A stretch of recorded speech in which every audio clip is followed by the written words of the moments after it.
ஜெய் வாராகி அனைவருக்கும் வணக்கம்.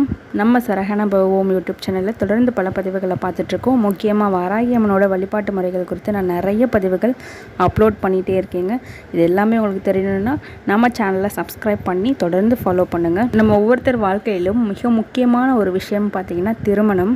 ஊர்கூட்டி நாள் நட்சத்திரம் எல்லாம் பார்த்து பெரியவங்களோட முன்னாடி நடக்கக்கூடிய இந்த திருமண வைபோகத்தில் முக்கியமான பங்கு எதுக்கு இருக்குன்னு பார்த்தீங்கன்னா திருமாங்கல்யத்துக்கு. கணவன் மனைவி இந்த உறவுக்கு உண்மையான சாட்சியே திருமாங்கல்யம் தாங்க. ஸோ அப்பேற்பட்ட திருமாங்கல்யத்தை சுமங்கலி பெண்கள் எந்த ஒரு சூழ்நிலையிலையும் கலட்டவே கூடாதுங்க. இந்த திருமாங்கல்யம் நீங்கள் தங்கத்தில் அணிஞ்சிருந்தாலும் சரிங்க, இல்லை வெறும் மஞ்சள் கயிறு அணிஞ்சிருந்தாலும் சரி, அதுக்கு தினமுமே நீங்கள் இறைவனை வேண்டிட்டு மஞ்சள் குங்குமம் வச்சுட்டே வாங்க. அது உங்களோட மாங்கல்ய பலத்தை கூட்டி கொடுக்குங்க.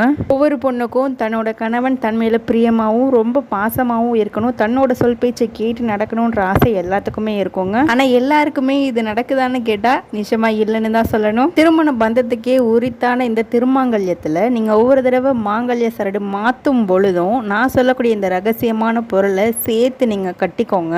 உங்கள் பேச்சுக்கு முக்கியத்துவமே கொடுக்காத ஒரு கணவராக இருந்தாலும் சரிங்க, உங்கள் மேலே பிரியம் பாசம் எதுவுமே இல்லாத ஒரு கணவராக இருந்தாலும் சரி, நீங்கள் இதை கட்டும்போது உங்களுடைய கணவரோட குணம் கட்டாயமாக மாறுங்க. சொல்லப்போனால் உங்களோட கணவர் உங்களையே குட்டி போட்ட பூனை மாதிரி சுற்றி சுற்றி வருவாருங்க. நீங்கள் இல்லைன்னா அவர் இல்லைன்ற ஸ்டேஜுக்கு கூட வருவார். அந்த அளவுக்கு பவர்ஃபுல்லான ஒரு விஷயம் இது. உங்கள் வீட்டு வழக்கப்படி எந்த நாளில் நீங்கள் திருமாங்கல்யம் கயிறு மாற்றுவீங்களோ அந்த நாளில் மாற்றிக்கலாங்க. அப்படி இல்லைன்னா புதன்கிழமை பண்ணுறது ரொம்ப நல்லதாக இருக்குங்க.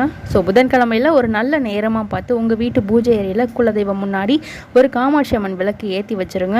ஒரு புதுசாக ஒரு மஞ்சள் சரடு வாங்கிக்கோங்க. அந்த மஞ்சள் கயிறை நீங்கள் குலதெய்வம் முன்னாடி வச்சு கொஞ்சம் நேரம் வழிபடுங்க. குலதெய்வத்தை வழிபடுங்க, இஷ்ட தெய்வமா யாரோ அவங்கள வழிபடுங்க, வாராகி அம்மனையும் வழிபடுங்க. மனசார நீங்கள் உங்கள் பிரார்த்தனையை பண்ணிக்கோங்க. என் கணவர் நான் சொல்கிற பேச்சை கேட்டு நடக்கணும், என் மேலே பிரியமாகவும் பாசமாகவும் அன்பாகவும் நடந்துக்கணும். இதை தாண்டி உங்களுக்கு என்னெல்லாம் வேண்டுதல்கள் இருக்கோ அது அத்தனையும் வேண்டுங்க. நல்லா உங்கள் வழக்கப்படி தாலி கயிறை எடுத்துட்டு நீங்கள் கோக்க ஆரம்பிச்சிடலாங்க. இது கூட நான் சேர்க்க வேண்டிய ரகசிய பொருள் சொன்னேன் இல்லைங்களா, அது என்னன்னு கேட்டிங்கன்னா பேர் சொல்லாதது அப்படின்னு சொல்லுவாங்க இல்லைங்களா, வசம்பு. அதுதாங்க இது ரொம்ப ரொம்ப பவர்ஃபுல்லான ஒரு மூலிகைங்க. இந்த வசம்புவை கூட நீங்கள் குலதெய்வம் முன்னாடி வச்சு வேண்டிக்கலாங்க. இந்த வசம்பு ஒரு சின்ன துண்டாக எடுத்து அதையும் உங்கள் தாலி கயிறோட சேர்த்து கோத்துக்கோங்க. தாலி கயிறு கோர்க்கும் போது கூட உங்களோட எண்ணங்கள் முழுவதுமே உங்களோட வேண்டுதல்கள்லேயே இருக்கட்டும். இதே மாதிரி ஒவ்வொரு தடவை நீங்கள் மாங்கல்ய கயிறு மாற்றும் போதும் சரி, பழசை தூக்கி போட்டு புதுசாக ஒன்று இதே மாதிரி வசம்பு துண்டு சேர்த்து நீங்கள் மாங்கல்ய கயிறு மாற்றிக்கலாங்க. இந்த வசம்பு துண்டு உங்கள் மாங்கல்ய கயிறில் இருக்கிற வரைக்குமே கணவன் மனைவி அந்யோன்யம்ன்றது ரொம்பவே நல்லா இருக்கும். அடுத்த பதிவில் பார்க்கலாம். ஜெய் வாராகி.